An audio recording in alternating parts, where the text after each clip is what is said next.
लोकसभा चुनाव के बाद उत्तर प्रदेश में दलित लीडरशिप पर तमाम सवाल उठ रहे हैं और तमाम चर्चाएं चल रही हैं कि जिस तरीके से चुनाव में बसपा का प्रदर्शन निराशाजनक रहा, एक भी सांसद नहीं बन पाया, तो वहीं निर्दलीय चंद्रशेखर आजाद ने चुनाव जीत करके लोकसभा में अब दलितों की गूंज उठा रहे हैं। ऐसे में बसपा को पुनः आकाश आनंद को लॉन्च करना पड़ा, यानी कि बसपा सुप्रीमो मायावती ने अपना दोबारा उत्तराधिकारी आकाश आनंद को बना दिया है। तो जो दलित समाज के लोग हैं, क्या सोच रहे हैं अपने समाज के लीडरशिप को लेकर के, इस चुनाव के बाद जो सवाल उठ रहे हैं उसको लेकर के इनके मन में क्या चल रहा है? पहले नेताजी, आपका क्या नाम हुआ? मेरा नाम विपिन कुमार। दलित समाज से आते हैं आप भी? जी जी, मैं दलित समाज से आता हूँ।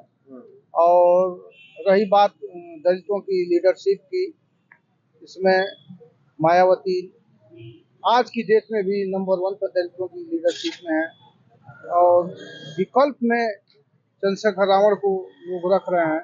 हम तो देखिए, मैं किसी और दल से राजनीति करता हूँ, भारतीय स्वदेशी समाज पार्टी से मैं राजनीति करता हूँ, दलित समाज से हूँ, पर दलितों की आवाज उठाने वाले ओम प्रकाश राजभर हैं और रिजल्ट के रूप में ओम प्रकाश राजभर ने दलितों के लिए 80% रिजल्ट देकर के दिखाया है। रही बात दलितों की लीडरशिप की, तो आज की डेट में मायावती ही नंबर 1 पर दलितों की लीडर है। बात करें युवाओं की, तो इस समय मायावती की जो राजनीति अब धीरे धीरे पुरानी होती जा रही है। उन्होंने अपना उत्तराधिकारी आकाश आनंद को बना दिया है। चुनाव के दौरान तमाम बातें हुई, लेकिन पुनः उन्होंने अपना उत्तराधिकारी बना दिया। युवा चेहरे चंद्रशेखर भी हैं। क्या लगता है, आकाश आनंद और चंद्रशेखर दोनों में किनको समाज स्वीकारना चाह रहा है बड़े स्तर पे? बड़े स्तर पर आज के डेट में भले ही चंद्रशेखर जी सांसद हो गए हो, और आकाश आनंद को लोग ही ज्यादा पसंद करेंगे। वजह है? वजह यही है कि आकाश आनंद के पास पार्टी दल है, उनके पास सिंबल निशान है। यही देखते हुए, हाथी निशान को देखते हुए दलित के लोग आकाश आनंद को ज्यादा से ज्यादा पसंद करेंगे। इस चुनाव में एक भी सांसद बसपा से नहीं बन पाया। क्या लगता है कि आगे आगे वाली जो राजनीति है उसमें बसपा के लिए कितनी चुनौती है और लोग कैसे जुड़े? जो चुनाव में जो सपा ने एक नारा दिया, संविधान बचाओ, कहीं न कहीं दलितों का वोट काटने में सफल हो गए। ये देखिए, समाजवादी पार्टी तो संविधान का नाम लेकर के दलितों के साथ छलावा कर रही है। समाजवादी पार्टी केवल संविधान का नाम लेके अपना लोकसभा जीते, में दलितों के लिए कोई काम करने वाली नहीं। क्या लगता है कि इस समय दलित समाज किसके ऊपर नजर गाड़ा रहा है? इस चुनाव में सपा ने भी जो संविधान का नारा देकर के, पीडीए का नारा देकर के कुछ दलित समाज का वोट काट लिया। उधर आकाश आनंद और रावण सामने आ गए हैं। जो रावण है वो सांसद ही बन चुके हैं। बसपा एक भी सांसद बनाने में सफल नहीं हो पाई। क्या लगता है, समाज अब किसको चाह रहा है, किसको आगे की राजनीति में देखना चाहता है? पहली बात यह है कि सामाजिक संगठन के नाम पे, तो यहाँ पे दलितों के जो सामाजिक संगठन है, ये पूर्व आईएएस होते हैं, पूर्व आईपीएस होते हैं। इन लोगों के सामाजिक संगठन इतने काफी हैं कि आप गिनती करिएगा तो कम से कम इनकी संख्या जो है 50,000 से पार चल जाएगी। जब भी कोई एक थोड़ा सा दिमाग का ठीक ठाक होता है, थोड़ा समाज के प्रति उसकी जब एक महत्वाकांक्षा, एक हमदर्दी जब जागती है, तो वो सबसे पहले एक अम्बेडकर महासभा बना करके दलितों को गुमराह करने का कार्य करता है। इस तरीके से सामाजिक संगठन के नाम पर इस तरह से कई हजारों संगठन बने हुए हैं। और राजनीतिक संगठन के नाम पर आज पूरे देश में 23 राज्य में सिर्फ बहुजन समाज पार्टी ऐसी एक पार्टी है जो कि राजनीतिक एकमात्र राजनीतिक पार्टी है। और रह गया सवाल यहाँ पे तमाम तरीके के, हम देख रहे थे कल संसद भवन में जो चल रहा था कि विपक्ष भी जो है संविधान की दुहाई दे रहा था, पक्ष भी संविधान की दुहाई दे रहा था। ये ऐसे ऐसे नौटंकी बाजे सब एक के चट्टे के बट्टे हैं। और संविधान हमारे पूरे दुनिया में, संविधान पूरे देश में, पूरे दुनिया का सबसे विस्तृत, सबसे बड़ा इस लोकतांत्रिक देश में भारत का संविधान है। आप उसमें एक अनुसूची में एक कुछ जोड़ सकते हैं, कुछ संशोधन कर सकते हैं, उसको हटा नहीं सकते हैं। हम इस पे बात कर रहे हैं कि एक भीम आर्मी बनाते हैं, तो आप संगठनों की बात किए। भीम आर्मी संगठन बनाया, आज एक संगठन एक सांसद बना दिया, लेकिन उतनी बड़ी बसपा एक सांसद नहीं बना पाई इस बार के चुनाव में। क्या लगता है कि जो दलित समाज है अब किसको नेता देखना पसंद करेगा? उधर आकाश आनंद बसपा के उत्तराधिकारी बन गए हैं, चंद्रशेखर जो है वो सांसद बन गए हैं, तो दो युवा चेहरे हैं। इनको ही कोई पसंद कर रहा है इनमें से एक को, या किस तीसरे पे नजर है? हम बता रहे हैं, एक चंद्रशेखर रावण का जो नाम आ रहा है, सिर्फ एक लोकसभा क्षेत्र में ही इनका संगठन है, ठीक। और बहुजन समाज पार्टी का 23 राज्य में संगठन है। लेकिन एक भी सांसद नहीं है। सांसद भले नहीं है, सिर्फ सांसद जीतने का अगर मकसद होता तो बहन जी ने किसी न किसी पार्टी से गठबंधन करके सांसद जिता लेती। लेकिन यह जो है आज 28 पार्टी का इंडिया का गठबंधन, 38 पार्टी का एनडीए का गठबंधन, और इन दोनों गठबंधन को आप जोड़िएगा तो 66 पार्टियां एक तरफ और बहुजन समाज पार्टी एक तरफ, सिर्फ अपने आइडियोलॉजी को लेकर के जो है ये बहुजन समाज पार्टी चुनाव लड़ी है इस बार। आप लोग आकाश आनंद और रावण क्यों नहीं स्वीकार पा रहे हैं? उससे बहुत बेहतर आकाश आनंद है, उससे बहुत बेहतर पढ़ा लिखा है, सुलझा हुआ व्यक्ति है, और बहुजन समाज पार्टी के रीति नीति से सबसे ज्यादा वह उसकी एक पकड़ है। और सबसे बड़ी ब्रांड यह है कि वह बहुजन समाज पार्टी के जो जो चीज चाहिए, जैसे काम करने के जो तरीके होने चाहिए, वो सब कुछ गुण जो है आकाश आनंद में है। लेकिन यही रावण में अगर तुलना करिएगा तो वही एक जाति विशेष को गाली देकर के आप राजनीति नहीं कर पाइएगा। वो कह रहे हैं कि अब तो अगड़े भी मुझे वोट दिए हैं, सबको चलना है। आप जा करके देखिए, हर जनपद में जहाँ पे हम लोग SC ST जो कानून बनी हुई है, वहाँ पे अनुसूचित जाति जनजाति अत्याचार निवारण जो कानून बना हुआ है, इस पे बहुजन समाज पार्टी चाहे बहुजन समाज पार्टी के जितने भी बुद्धिजीवी लोग हैं, इस पे कभी भी जो है इस चीज के पक्षधर नहीं होते हैं कि जब तक। लेकिन यही चंद्रशेखर रावण को उठा करके देख लीजिए, एक जाति को टारगेट बना करके और नए युवाओं को जो है मुकदमों में फंसाने का काम किया है। आज पूरे प्रदेश का डाटा उठा करके देख लीजिए, 10,000 युवाओं के ऊपर मुकदमा दर्ज है। लेकिन युवा तो पसंद कर रहे हैं और रावण कह रहे हैं कि अगर पूरे जीत गए होते तो पता चल जाता, हम चुनाव लड़ गए होते। हम मान रहे हैं कि सामाजिक लड़ाई में हम समाज को बांट नहीं सकते, कुछ स्वार्थ लाभ के लिए हम समाज को बांट नहीं सकते, और यही काम चंद्रशेखर रावण ने अपना जो है काम करने में वो सफल हो गया। पश्चिम में तो माहौल है, हम लोग पूर्वांचल में बात कर रहे हैं, पूर्वांचल में उनकी लहर चल रही है। सिर्फ एक बिजनौर लोकसभा क्षेत्र में बस एक माहौल है, नगीना में ही सिर्फ एक माहौल है। नगीना के बाद जैसे ही उसकी बॉर्डर लाइन क्रॉस होती है, उसके बाद उसका कोई असर नहीं है, कोई अस्तित्व नहीं है उसके पार्टी का। क्या लगता है कि एक समाज की आवाज उठाने वाले लोग वो कहते हैं कि मायावती जी अच्छा काम किया है, उनके जो अधूरे काम है उसको आगे बढ़ाने का काम रावण करेंगे। अरे ऐसे कैसे रावण पूरा कर देंगे? एक सांसद है, अपनी सांसदिक चुपचाप सांसद बन करके और एक अपनी जो है अपना राजनीतिक रोटी और अपने आप अपने कैरियर को मजबूत कर लें, बस वहीं तक वो सीमित रहेंगे। क्या लगता है कि जिस तरीके से लोकसभा के चुनाव हुए, बसपा इतनी बड़ी राजनीतिक पार्टी और बताया दलित समाज के एक बड़ा चेहरा मायावती, इस चुनाव में एक भी सांसद नहीं बना पाए।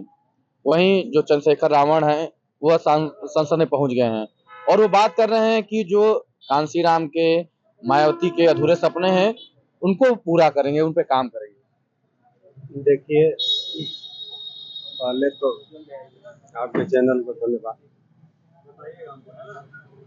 वो चंद्रशेखर रावण बसपा के मूवमेंट को पूरा नहीं करेंगे।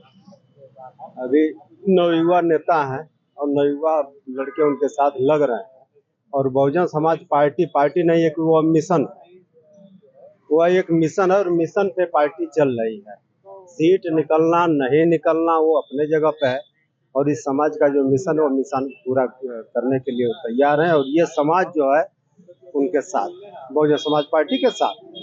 और क्या लगता है कि हम दो युवा चेहरों की बात करते हैं, आनंद भी हैं और रावण भी है, दोनों में से क्या लगता है कि कौन समाज की लीडरशिप को आगे बढ़ा सकता है? इसके लिए भाई दोनों बढ़ा सकते हैं, लेकिन दोनों लोगों का कार्य क्षेत्र अलग अलग है। आनंद आकाश का जो है वो राजनीतिक परिवार से हैं, उनसे उम्मीद पूरी जनता को है।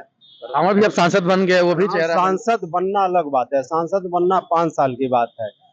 बसपा की देखें तो सांसद नहीं है, एक MLA हैं, लेकिन फिर भी वोटर उनके जो हैं उनके साथ हैं, लेकिन जो मिशन से जुड़े हैं वो बहुजन समाज पार्टी के साथ। मतलब कि कुछ वोटों में सिद्धमारी शुरू हो गई है। सिद्धमारी नहीं है, ये तो ये हवा का झोंका था। हवा आधी आती है, चली जाती है, फिर उसके बाद शांत हो जाती है, लोग अपने अपने जगह पे काबिज हो जाते हैं। यहाँ पर आपसे हम ये जानना चाहेंगे कि जिस तरीके से एक अवधेश चुनाव जीते अयोध्या में, उनको सपा पूरा प्रेजेंट कर रही है, सपा भी दिखाना चाह रही है कि हम दलित समाज को आगे कर रहे हैं, और इस चुनाव में कहीं ना कहीं सपा कुछ दलित वोट लेने में सफल हो गई। तो क्या लगता है आगामी चुनाव में जो दलित वोट हैं उनका बिखराव होगा कि पुनः केंद्रित होंगे? देखिए, दलित यहाँ परिवर्तन के उम्मीद से समाजवादी को कुछ % वोट कर दिया है, जिसमें वो भी समाजवादी को पाकर वोट नहीं किया है, अखिलेश को पाकर वोट नहीं किया है, वो परिवर्तन को लेकर पाकर वोट किया है। और राष्ट्रीय अध्यक्ष खड़गे जी जो हैं दलित समाज से आते हैं। कुछ लोग उनको पाकर, कांग्रेस को पाकर, उनके समाजवादी के नाम पर कोई दलित वोट नहीं किया है। मतलब कि जो दलित वोट है सपा से नहीं कांग्रेस से जुड़ जाता है। हाँ, कांग्रेस से जुड़ सकता है। हाँ। सपा कांग्रेस के साथ रहा है दलित वोट, इसीलिए राष्ट्रीय अध्यक्ष पहली बार कांग्रेस का कोई दलित हुआ है, इस उम्मीद से दलित वोट किया है। तो सपा से क्यों चिढ़ होती है इतना, क्या वो मजबूरी होती किसी प्रकार का चिढ़ नहीं, मुझे अपनी अपनी सोच है, राजनीति जैसे है। अखिलेश यादव हाँ। जैसे अखिलेश यादव की जब सरकार बनी थी यहाँ पे, वो आज दलित अगर कोई अब तक का सबसे बड़ा अगर दलित विरोधी अगर मुख्यमंत्री रहा है तो अखिलेश यादव समाजवादी पार्टी के लोग रहे हैं। वो गठबंधन था, वो नापाक गठबंधन इसको हम मानते हैं। वहाँ कोई तैयारी नहीं थी, आधी अधूरी तैयारी में वो गठबंधन हो गया और उस गठबंधन का ही खामियाजा हम लोग आज उसके तरफ नजदीकी जो दलित मतदाता जो नजदीकी हुआ है, उसी गठबंधन की वजह से नजदीकी बनी। नहीं तो आप चमार बस्तियों में जाकर देखिए, एक झंडा लगा होता था तो दूसरे दल के वहां लोग वहां नहीं जाते थे। और रही सवाल अखिलेश यादव की, तो जिस दिन सरकार में आए अखिलेश यादव, सबसे पहले जो है हर्ष कांटेक्ट जो जो कार्यदायी संस्थाएं थी, उसमें बहन जी ने 5% जो है आरक्षण लागू किया था कि हमारे जो समाज के जो दलित युवा हैं या कम से कम कुछ रोजी रोटी जीविका चला लेंगे, उसमें अपना जो है ठेकेदारी के लिए आरक्षित कर दिए थे। अगर इस सरकार बनने के बाद सबसे पहले अगर उसने आरक्षण को खत्म करने का काम किया तो अखिलेश यादव की सबसे पहले यही शिवपाल यादव विधेयक लाते हैं कैबिनेट में, तुरंत इसको खारिज किया जाता है। और कांसीराम मेडिकल कॉलेज के नाम पर जो साइफाई मेनके में बना है, उसका सबसे पहले जो है नाम चेंज करने का काम जो है यही अखिलेश यादव करते हैं। 20 ऐसे स्मारक बने थे जहाँ पे उसका नाम जो है पूरी तरीके से खत्म करने का काम यही करते हैं। आरक्षण में प्रमोशन के बिल फाड़ने का यही काम यही करते हैं। उसके बाद जो है तमाम दलितों के नाम पे जो भी योजनाएं चल रही थी, सबको पहले बंद करने का काम यही करते हैं। और आप इनको लाइन ऑर्डर के नाम पर जो बताइए, कानून संविधान को क्यों हम लोग उसको बाय हर्ट मानते हैं? भावात्मक उसका हमारा आत्मीयता क्यों उससे है? क्योंकि वो डॉक्टर अम्बेडकर जी संविधान लिखे हुए हैं। और ये चंद जो है, आप समझिए कि सीधे सीधे यही बात है कि तवायफ जो है ना मंगलसूत्र नहीं बचा पाएगी। तवायफ मंगलसूत्र नहीं बचा पाएगी। एक और होते हैं संविधान बचाने वाले, जो रोज कानून से खेलते हैं अपने सरकार में आकर के। वहां पे हर गली मोहल्ले, हर जगह, हर पूरे जिले में, पूरे प्रदेश में जो है एक आग लगी रहती है। आप उनसे उम्मीद करते हैं कि संविधान बचाएंगे? अच्छा, तो जब उनसे गठबंधन हो जाता है तो ठीक है, लेकिन इस बार उस पर हम नहीं आते हैं। इस बार अखिलेश यादव दलित को ही प्रस्तुत कर रहे हैं। आप देखेंगे तो जो लोकसभा में आगे बैठ रहे हैं और देश को लेकर बैठ रहे हैं, और कहीं ना कहीं सपा का पूरा निशाना दलित पर है। अभिषेक जी मैं बता रहा हूँ कि दलित में आप पहले उसको डिफाइन करिए ना। जैसे एक चमार है, सबसे बड़ी संख्या में है, उसी के बाद एक अति दलित है, दलित और अति दलित। तो यह जो है अखिलेश यादव ने अति दलित का कार्ड खेला हुआ है। जो 9 सांसद जीत के गए हैं, सब खट एक पासी धोबी जीत करके गए हैं, और यह कभी भी उनका कोई उनसे लगाव नहीं है। मतलब चमार जाति से लगाव, चमार जाति के जो है डॉक्टर अम्बेडकर के खास करके बनाए हुए संविधान से उनका कोई लगाव नहीं है। वो सब जूता लेकर सर पे घूमने वाले लोग हैं, उनकी कोई हैसियत नहीं है। यही बिजनौर का सांसद था, दलित था, लेकिन वो चमार नहीं था। वो जो कि सबसे पहले जो है आरक्षण में प्रमोशन का बिल यही समाजवादी पार्टी के लोग फड़वाए थे उससे। और आप जो है इनसे कभी उम्मीद मत करिए, कभी भी रोड पे निकलने वाले लोग नहीं है। ये चंद चालाक टाइप के जितने भी इनके हैं, एक गोल बना करके और संविधान के नाम पे एक भावना से खेलने का काम कर रहे हैं। लेकिन हमारे समाज के लोग इसको समझने में जो है, किसके साथ रहेंगे अब चुनाव में? आगे के चुनाव होने वाले हैं, आगे चुनाव बहुजन समाज पार्टी के साथ रहा जाएगा। कहीं इसी तरह पार्टियां तो फिर आप लोगों को बिछड़ाव न कर दें। देखिए, हम बता रहे हैं कि चुनाव जीतना न जीतना वो अलग विषय है, लेकिन कम से कम हम लोग चाहते हैं कि समाज में विघटन न हो और ये समाज इकट्ठा रहे। बस इसलिए हम लोग प्रयासरत हैं कि बहुजन समाज पार्टी के एकमात्र झंडे के तले जो है यह समाज इकट्ठा रहे। क्या लगता है जिस तरह चुनाव में आकाश आनंद को चुनाव से दूर किया गया था, वो बसपा की गलती थी या सही था? वह एक बहुत बड़ा जो है मिसमैनेजमेंट था। इसको हम लोग मिसमैनेजमेंट मानते हैं। वापसी को सही देखते हैं? हाँ, वापसी को सही देखते हैं, वापसी को सही देखते हैं और उसकी एक जरूरत है। क्या लगता है कि आप चाहते हैं कि रावण और आनंद मिल के चुनाव लड़ें? पसंद रहेगा? मिलकर लड़ना चाहिए, लेकिन दोनों मिलेंगे नहीं। तो आपको क्या लगता है कि दलित समाज आगे क्या राजनीति बना रहा है? तो देखिए, दलित नेतृत्व और दलित बुद्धिजीवियों की सोचने का विषय है। कुछ है ऐसी शक्तियां जो है दलित नेतृत्व को जो खत्म करना चाहती है। मैं तो दलित बुद्धिजीवियों से ही निवेदन करूंगा कि अपने अंदर खुद जो है इस बात को जो है तय करें कि दलित नेतृत्व कैसे जीना। अब क्या लगता है आकाश आनंद और चंद्रशेखर आजाद में किसको लगता है कि ये दो जो चेहरे हैं, कौन आगे बढ़ने लग दिख रहा है? देखिए, दोनों चेहरे जो है दलित नेतृत्व पर ही जो है काम कर रहे हैं, लेकिन दोनों में अंतर एक गर्म दल के नरम दल। तो देखिए, आकाश आनंद और जो चंद्रशेखर आजाद की बात की जा रही है, तो लोगों का यही है कि एक गरम दल है, एक नरम दल है, एक केवल जाति विशेष की बात करता है, एक अपने जाति के साथ सर्व समाज की बात करता है। तो लोकसभा चुनाव में जो परिणाम आए हैं, कहीं न कहीं दलित लीडरशिप के लिए एक बड़ी चुनौती आया है। अब देखना होगा कि जो सपा दलित वोट बैंक में सेंधमारी का प्रयास कर रही है, कांग्रेस का भी नेतृत्व दलित वोट बैंक पर निशाना साधा हुआ है, वहीं जो दलित समाज के बड़े नेता बसपा और भीम आर्मी जैसे तमाम नेता हैं, वह अपने समाज से कितना जुड़ पाते हैं और जो सत्ता में भाजपा है, वह भी प्रयास करेगी कि दलित वोटरों को पुनः अपने साथ लाया जाएगा। ये तो अब आने वाला चुनाव ही बताएगा। फिलहाल देखना होगा कि समाज से अब कौन बड़ा नेता आता है और अपने समाज को जोड़ता है। पत्रिका उत्तर प्रदेश के लिए अभिषेक सिंह मऊ।